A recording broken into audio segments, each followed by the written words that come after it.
Tu veux créer des maps, mais tu ne sais pas comment faire? Eh bien, je vais te montrer un site pour créer des maps pour ton RP ou pour toute autre chose, pour ton histoire ou pour qu'importe où tu as besoin d'une map. Donc, pour ça, d'abord, il faudra que vous vous rendiez sur incarnate.com et que du coup vous créez un compte.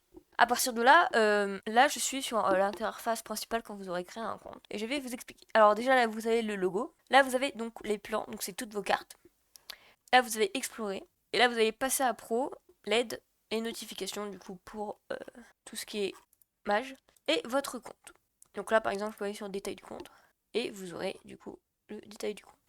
Alors, à savoir que ce n'est pas en français. Moi, j'ai l'extension du coup de traduction, du coup, ça me traduit automatiquement. Mais normalement, vous aurez du coup ça. Mais après, ce n'est pas compliqué à comprendre. Du coup, voilà. Je vous mettrai bien sûr le lien en description. Donc, quand vous allez là, vous allez dans créer une map. Donc, en version gratuite, vous avez 10 maps. Mais bon, ça suffit, hein. Donc là, vous avez plusieurs maps. Donc, vous avez une map gratuite et une map pro. Alors, ne me demandez pas pourquoi c'est pro. Je ne sais pas. Du coup, vous avez fantasy. Donc, voilà, un peu fantasy médiévale. Là, vous avez plutôt pour faire une ville un peu plus moderne. Voilà.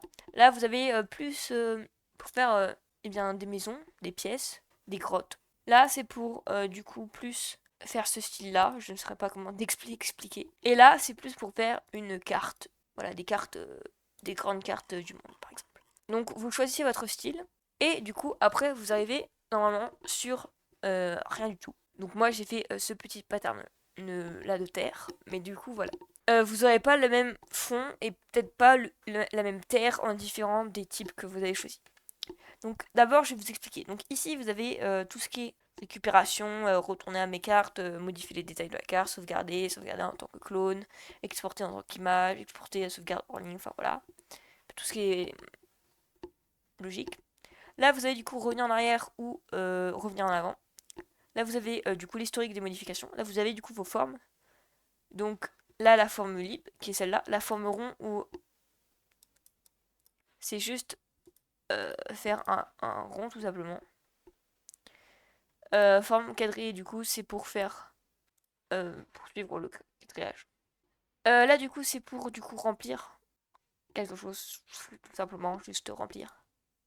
Donc là, par exemple, j'ai rempli mon trou de terre. Du coup, là, c'est pour faire les formes. Et du coup, pour pouvoir prendre cette forme et du coup, ajouter ou soustraire. Du coup, si vous voulez ajouter des terres ou changer la chose. Donc, vous avez plusieurs types. Dans la forme libre, et même dans les autres formes, vous avez du coup soit ajouter, soit soustraire. Donc, ajouter, c'est pour rajouter la terre et soustraire, c'est pour enlever de la terre. Voilà, par exemple. Là, c'est du coup la taille du crayon. Et pour la forme libre, du coup, c'est la différence de forme libre. Donc, explication, la rigorité, voilà. Donc, c'est pour faire si c'est soit rond mais avec des petites dents ou alors vraiment complètement bizarre. Voilà. Du coup, là, c'est pour être lisse ou pas. À vous de voir. Moi, je règle sur 10. Donc, ici, les premiers, du coup, c'est la sélection d'outils. Donc, c'est pour modifier la carte, enfin, la bouger et la boucher, voilà. Ici, c'est du coup à peu près la même chose qu'il y a en haut. Enfin, c'est la chose de base. Donc, soit vous pouvez tout effacer, soit tout remplir, soit du coup changer vos formes comme je vous le montre avant, soit soustraire, du coup, la taille, toujours, la rigorité et la licité. Et vous avez des réglages. C'est à vous de voir. Du coup, ici, du coup, vous pouvez changer la texture. Donc, par exemple, si vous voulez changer la texture de ce bout de terre, vous allez dans ouvrir le catalogue. Et du coup, par exemple, si je veux faire plutôt une terre, une herbe simple, sombre, eh bien, je vais mettre ici. Et là, je peux tout simplement créer une terre. Et ici, donc, par exemple, je veux créer un morceau de terre, une texture qui va du coup, voilà. Et là, comme vous pouvez le voir, c'est du coup sur le second plan. Et vous pouvez du coup mettre second ou, enfin, backroom ou premier plan. Et du coup, là, vous pouvez du coup modifier directement, voilà, la terre qui est ici. Après, du coup, cela, vous pouvez aller directement dans le petit chapeau fort, et c'est là donc que vous aurez tout ce qui est pour mettre des objets. Donc, par exemple, là, vous avez directement, du coup, la petite maison euh, en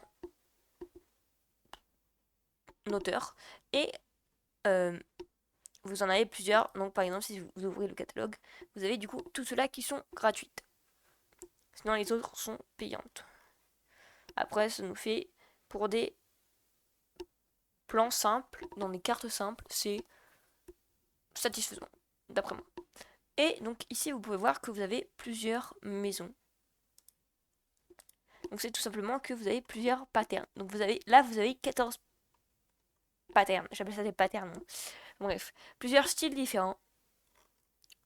Donc là, vous en avez jusqu'à 14, mais sur certains autres, il n'y a pas 14, il y en a juste moins, plus, ça dépend.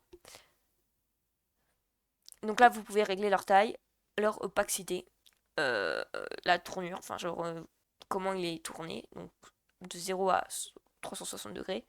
La couche, du coup, si vous voulez qu'il soit la couche dessus ou la couche en dessous. Voilà. Tandis que 1, 0, ça doit être, si je me souviens bien. Alors, ça doit être soit la terre qu'on a posée, enfin le premier, la première terre qu'on a posée, soit du coup automatiquement l'arrière-plan qui est. Là, vous pouvez du coup rajouter votre texte. Donc, par exemple, si je veux mettre, par exemple, cela, eh bien, je peux le choisir, du coup, mettre le texte, mettre la police. Donc, vous savez, tous ces polices-là. Donc, moi, je vais prendre celle-là, par exemple, je vais la mettre ici. Vous avez juste à la placer là. Du coup, vous pouvez régler sa taille, la couleur du coup de remplissage. Donc, si vous voulez qu'elle soit, donc, par exemple, si je veux qu'elle soit rouge, ce qui est très très mal, rouge. Le contour. Donc là, on a un petit contour noir, transparent. Et du coup, l'ombre. Si vous voulez mettre du coup une ombre. Du coup, toujours l'opacité. Commencez tourner la couche. Là, si vous voulez qu'elle soit en courbe ou pas. Et l'espacement du coup de vos lettres. Là, vous avez la hauteur de la ligne. Alors, me dépasse ce que c'est, je ne saurais pas. Là, du coup, si vous voulez qu'il soit aligné, donc normalement aligné au centre, c'est bon. Et la mode de fusion, donc si vous voulez qu'il soit assombri, multiplié, un peu tout ça, à vous de voir du coup ce que vous voulez qu'il soit. Et dans Pro, vous pouvez se brouiller. Ne me demandez pas ce que c'est. Là, du coup, vous avez l'outil chemin qui est en Pro. Vous avez l'outil de remplissage, donc c'est pour mettre des notes. Du coup, là, vous avez l'outil gris. Donc, moi, par exemple, j'avais mis la grille. Je ne crois pas qu'elle est faite par défaut. Là, vous avez la forme. Donc, là, vous voulez voir quelle forme vous voulez qu'elle aille. Là, vous avez du coup les colonnes, le nombre de colonnes qu'il y a et le nombre de lignes. Donc, là, vous voyez que que c'est directement tous ensemble. Mais vous pouvez du coup changer ici, mettre par exemple 6. Là, vous avez du coup le décalage. XY, à vous de voir. Là, vous avez du coup la couleur. Du coup, si vous voulez qu'elle soit rouge, noire, blanche, à vous de voir. Et là, si vous voulez avoir une ombre, du coup, le flou de l'ombre, le décalage horizontal, le décalage vertical, l'intensité, etc. Et là, vous avez du coup la largeur quadrillage. Si vous voulez qu'il a un quadrillage très très marqué ou un quadrillage peu marqué. Et là, vous avez toujours l'opacité et du coup la couche. Et vous avez l'outil filtrage. Vous pouvez ajouter un nouveau filtre. Et du coup, vous pouvez mettre un filtre de couleur ou un filtre HSBC. Et là, vous pouvez du coup zoomer ou pas. Et du coup, ici, vous pouvez sauvegarder. Ça va prendre un peu de temps. Et du coup, vous pouvez retourner aux cartes comme ceci. Alors après, comme vous l'avez vu, il y a quelque chose de pro, quelque chose de payant. Du coup, passer en pro, donc voilà, c'est ça. Donc je vous laisse du coup lire les avantages.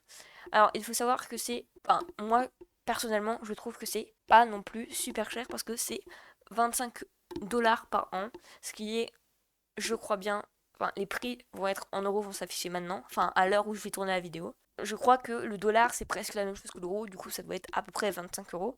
Enfin, 25, oui, c'est à peu près 25 €. Mais il faut savoir que la TVA peut s'appliquer. Du coup, je crois que c'est 1,25. Je suis pas sûre du tout. Hein. Du coup, ça c'est en annuel, mais en mensuel, donc par mois c'est 5 $. Donc c'est vraiment pas beau. Enfin, je trouve que c'est vraiment pas beaucoup, surtout pour du coup tous les accès. Et le fait aussi qu'on peut aller jusqu'à, alors faut savoir qu'on peut aller jusqu'à 1500 cartes du coup, au lieu de 10 cartes. Donc si vous voulez vraiment faire énormément beaucoup de choses, beaucoup de cartes, et eh bien vous pouvez prendre ça. Alors faut savoir qu'il y a marqué usage commercial, donc par exemple si vous voulez mettre sur votre RP Discord, c'est pas non plus grave, c'est pas non plus commercial je trouve en tout cas. Voilà, du coup vous avez tout, normalement vous avez tous les accès pro du coup, enfin il y a énormément de choses, vraiment beaucoup de choses. Après en gratuit c'est très bien, mais du coup voilà. En plus vous pouvez avoir des codes de réduction, donc ça cherchez sur internet, peut-être que vous allez trouver. Donc voilà, j'espère que cette petite vidéo vous aura plu, j'espère que ça vous aidera pour du coup vos cartes. Et c'était Légende du Feu, on se retrouve pour une toute prochaine vidéo pour un nouveau tuto.